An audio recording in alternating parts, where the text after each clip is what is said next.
आजचा होता 31 दिवसामधला दुसरा दिवस. विषय हार्ड.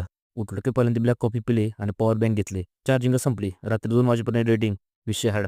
मग काय पटकन कपडे वगैरे घातले आणि आपला रथ काढला. रथ काढले की लगेच आपल्या दिशेने निघालो. आल्याला पाण्याने वॉर्मअप केला मस्तपैकी आणि फुल रनिंग केली आज. विषय हार्ड. 2 राऊंड मारले. बाकीचं नाहीतर मग एक्सरसाइज जबरदस्त झालाय आणि जोर डिप्स तर आहेत ना 40-40 तर निघते सध्या. काय हरकत नाही. आपल्याला पोट कमी करायचं आहे. विषय हार्ड नक्की करणार.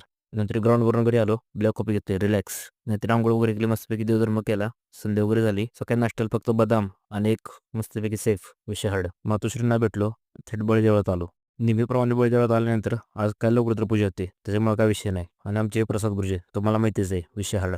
आणि आपण डाएट किती कडक पळते तुम्हाला माहिती आहे. बाहेर कुठेही जावा ठरल्याप्रमाणेच जेवायचं. विषय हार्ड आहे आपला. नेहमी माझ्यासोबत चालणारी एकमेव म्हणजे ती माझी सावली. विषय हार्ड. I love you. नंतर भेटले आपले गँगवार दिलदार दोस्त. विषय हार्ड भावांनो. आपलं आयुष्य पण असंच आहे. उगवले की मावळणार. विषय हार्ड आहे भावांनो.